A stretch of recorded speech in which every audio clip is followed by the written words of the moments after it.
ఏపీలో డిఎస్సికి దాదాపు ఒక 6 months టైం ఉంది. మరి ఎవరైతే టెట్ లో స్కోర్ తక్కువగా ఉన్నటువంటి ఆస్పిరెంట్స్ ఉన్నారో వాళ్ళందరూ భయపడుతున్నారు. మనకి టెట్ లో స్కోర్ తక్కువగా ఉంది, మరి రాబోయేటటువంటి డిఎస్సిలో పోస్టులు తక్కువగా ఉన్నాయి, మరి మనం సక్సెస్ అవుతామా లేదా అనేటటువంటి భయంతో ఉన్నారు. కాబట్టి ఎవరైతే టెట్ లో తక్కువ స్కోర్ సాధించినటువంటి ఆస్పిరెంట్స్ ఉన్నారో మీ అందరికీ కూడా ఒక గుడ్ న్యూస్ అండి. టెట్ లో తక్కువ మార్కులు వచ్చినటువంటి ఆస్పిరెంట్స్ అందరూ కూడా డిఎస్సికి ప్రిపేర్ అవుతూనే ఈ రాబోయేటటువంటి కాలంలో 2-3 months లో ఖచ్చితంగా మనకి టెట్ నోటిఫికేషన్ అనేది రావడానికి అవకాశం ఉంటుంది. కాబట్టి ఏపీలో డిఎస్సి రాసేటటువంటి ఆస్పిరెంట్స్ ఎవరైతే తక్కువ టెట్ స్కోర్ సాధించారో వాళ్ళు ఖచ్చితంగా మళ్ళీ ఈ 2-3 నెలల్లో జరిగేటటువంటి ఈ టెట్ మీద మంచిగా ఫోకస్ చేసినట్లయితే డిఎస్సితో పాటు టెట్ ను కూడా ప్యారలర్ గా చదువుకున్నట్లయితే మీరు టెట్ లో మంచి మార్కులు అంటే 130+ మార్కులు స్కోర్ చేస్తారు. అదేవిధంగా రాబోయేటటువంటి డిఎస్సిలో మంచి టాప్ ర్యాంక్ సాధించడానికి అవకాశం ఉంటుంది. పోస్టులు తక్కువ ఉన్నప్పటికీ కూడా మీరు ఖచ్చితంగా డిఎస్సిలో సక్సెస్ అవడానికి అవకాశం ఉంటుంది.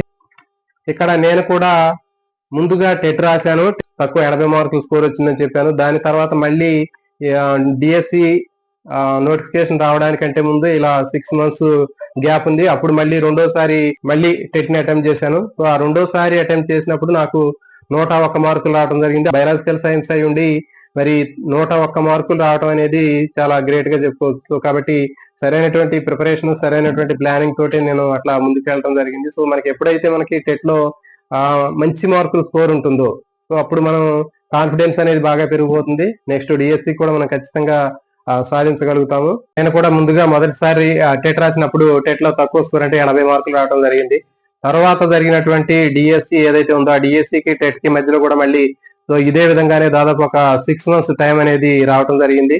కాబట్టి నేను నాకున్నటువంటి ఆ టైం ని సద్వినియోగం చేసుకుని టెట్ లో తక్కువ స్కోరు గతంలో నాకు 80 మార్కులు వచ్చినటువంటి ఆ స్కోర్ ని చూసి ఏం చేయాలి అనేటటువంటి ఒక ప్లాన్ తోటి ఆలోచించి టెట్ కి డిఎస్సికి రెండింటికి కూడా మనకి ఆ ఉన్నటువంటి 6 months ని నేను సద్వినియోగం చేసుకొని ఆ 80 మార్కులు ఉన్నటువంటి ఆ టెట్ స్కోర్ ని 101 మార్కులకి స్కోర్ చేయడం జరిగింది. అదేవిధంగా దానితో పాటు డిఎస్సిలో కూడా 4వ ర్యాంకుని సాధించడం జరిగింది.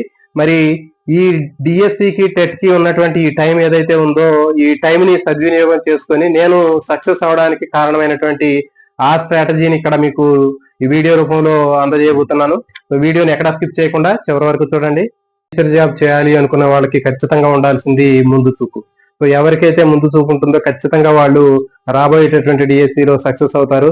అలా కాకుండా కేవలం కొంతమంది ఉంటారు డిఎస్సి నోటిఫికేషన్ పడినప్పుడు హడావుడిగా ప్రిపేర్ అవుతూ ఉంటారు. ఆ 2-3 నెలలు చదివి డిఎస్సి జాబ్ రాలేదని అనుకుంటూ ఉంటారు. కానీ అది సరైనటువంటి పద్ధతి కాదు. ఎవరైతే ఖచ్చితంగా మనం ఒక డిఎస్సి ద్వారా ఒక ఉపాధ్యాయ వృత్తిలోకి వెళ్ళాలి అని అనుకుంటామో ఖచ్చితంగా మనం దానికి ఒక సరైనటువంటి ప్లాన్ అనేది ఉండాలి, యాక్షన్ ప్లాన్ అనేది ఉండాలి. దానికి సంబంధించినటువంటి ఒక సిస్టమేటిక్ ఒక టైం టేబుల్ ప్రకారం చదువుకోవాలి.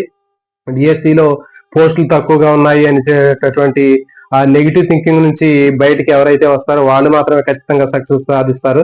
సో కాబట్టి నేను కూడా అదే విధంగానే పోస్టులు తక్కువగా ఉన్నప్పటికీ కూడా ఎలాంటి నిరుత్సాహం లేకుండా నేను పాజిటివ్ గా ముందుకు వెళుతూ ఒక పక్కా టైం టేబుల్ తోటి దీర్ఘకాలిక ప్రణాళిక తోటి ఒక 6 months లాంగ్ టర్మ్ ఒక టైం టేబుల్ వేసుకొని ఆ టైం టేబుల్ ప్రకారం చదువుకొని సక్సెస్ అవడం జరిగింది. సో కాబట్టి రాబోయేటటువంటి ఆ డిఎస్సిలో ఎవరైతే టెట్ లో తక్కువ స్కోర్ ఉన్నటువంటి ఆస్పిరెంట్స్ ఉన్నారో మీరు ఖచ్చితంగా ఇప్పటి నుంచి డిఎస్సికి చదువుతూనే దాంతో పాటు టెట్ ని కూడా ప్యారలర్ గా చదువుకున్నట్లయితే ఖచ్చితంగా 100% సక్సెస్ ని సాధిస్తారు. సో ఇక మనకి ఏ విధంగా ఆ స్ట్రాటజీని మనం ఇంప్లిమెంట్ చేయాలనేది ఇక్కడ చూద్దాం. ఏపీలో మళ్ళీ ఒక టెట్ అనేది ఖచ్చితంగా 2-3 నెలల్లో రావడానికి అవకాశం ఉంటుంది. కాబట్టి టెట్ కి కనీసం ఒక 2 నెలలు ఒక 60 days అయినా మనకి టైం అనేది ఉంటుంది.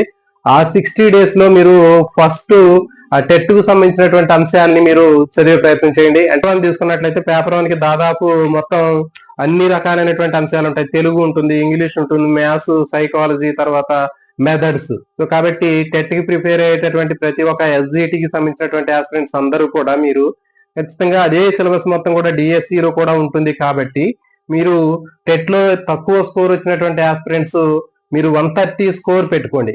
120 మార్కులు వచ్చినప్పటికీ కూడా మీరు 130+ టెట్ లో స్కోర్ పెట్టుకొని మీరు ఈ 2-3 months బాగా సీరియస్ గా చదివినట్లయితే మీరు ఖచ్చితంగా 130+ స్కోర్ ని సాధించగలుగుతారు.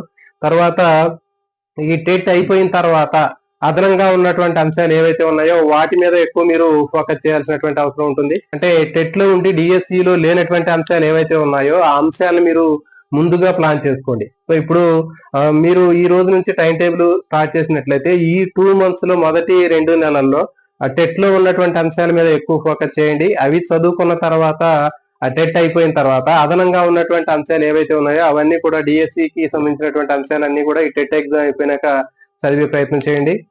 ఇక స్కూల్ అసిస్టెంట్ తీసుకున్నట్లయితే స్కూల్ అసిస్టెంట్ ప్రిపేర్ అయ్యేటటువంటి ఆస్పిరెంట్స్ లో ఎక్కువగా బయాలజికల్ సైన్స్ సంబంధించినటువంటి ఆస్పిరెంట్స్ తీసుకున్నట్లయితే వాళ్ళలో మ్యాథ్స్ సంబంధించినటువంటి అంశాలు ఉంటాయి. కాబట్టి ఆ మ్యాథ్స్ సంబంధించినటువంటి అంశాలు మీరు ఎక్కువగా ఫోకస్ చేయాల్సినటువంటి అవసరం ఉంటుంది.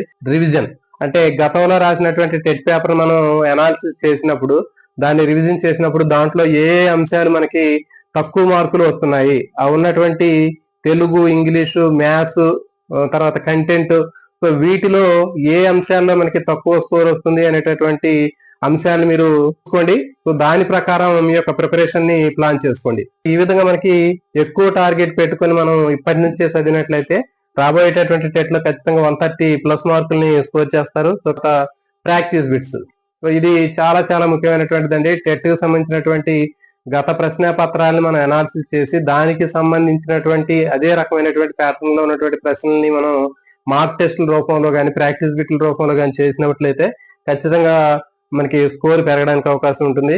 సో దాంతో పాటు నమ్మకం, సో నమ్మకం కూడా చాలా చాలా ముఖ్యమండి. అంటే మనకి ఖచ్చితంగా మనం స్కోర్ని సాధిస్తాం అనేటటువంటి పాజిటివ్ యాటిట్యూడ్ అనేటటువంటిది మనకు ఉన్నప్పుడు ఖచ్చితంగా రాబోయేటటువంటి టెట్ లో కూడా మంచి స్కోర్ని సాధిస్తారు. కాబట్టి దాని తర్వాత రాబోయేటటువంటి డిఎస్సిలో కూడా మనం సక్సెస్ అవడానికి అవకాశం ఉంటుంది. టెట్ ఎగ్జామ్ పూర్తి అయిపోయిన తర్వాత నేను ఎక్కువగా ప్రాక్టీస్ బిట్లు చేయడం జరిగిందండి, మార్క్ టెస్ట్లు చేయడం జరిగింది. అందుబాటులో ఉన్నటువంటి వివిధ రకాలైనటువంటి ప్రైవేట్ పబ్లికేషన్ సంబంధించినటువంటి ప్రాక్టీస్ బిట్స్ సంబంధించినటువంటివి తీసుకొని ప్రాక్టీస్ చేయడం జరిగింది. ఆ కంటెంట్ కానివ్వండి, మెథడాలజీ సంబంధించినటువంటి అంశాలను నేను ఎక్కువ మొత్తంలో ప్రాక్టీస్ చేయడం జరిగింది. 80 మార్కుల స్కోర్ ఉన్నటువంటి ఆ టెట్ నుంచి 101 మార్కుల స్కోర్ ని సాధిస్తూ డిఎస్సిలో 4వ ర్యాంకును సాధించడానికి నేను వేసుకున్నటువంటి సక్సెస్ రూట్ అనేది ఈ విధంగా ఉంది. సో మీరు కూడా ఈ విధంగానే నిరాశ చెందకుండా రాబోయేటటువంటి డిఎస్సిలో ఎవరైతే ఖచ్చితంగా జాబ్ సాధించాలనుకుంటారో వాళ్ళు ఖచ్చితంగా మీరు ఇప్పుడే రాబోయేటటువంటి టెట్ లో స్కోర్ తక్కువగా ఉన్నటువంటి అభ్యర్థులు అందరూ కూడా ఒక సరైనటువంటి రోడ్ మ్యాప్ ని ఫాలో అవుతూ రెండింటిని ప్యారలర్ గా చదువుకుంటూ టెట్ లో మంచి స్కోర్ ని సాధించి అదేవిధంగా రాబోయేటటువంటి డిఎస్సిలో కూడా సక్సెస్ సాధిస్తారని ఆశిస్తున్నాను. ఈ వీడియో మీకు ఉపయోగపడుతుంది అనుకుంటే ఖచ్చితంగా ఒక వీడియోకి ఒక లైక్ ఇచ్చే ప్రయత్నం చేయండి. ఇంకా మీ ఫ్రెండ్స్ కూడా యూజ్ అవుతుందంటే షేర్ చేయండి. తర్వాత మీకు టెట్ లో ప్రజెంట్ ఎంత స్కోర్ ఉంది అనేటటువంటిది ఒక కామెంట్ చేయండి.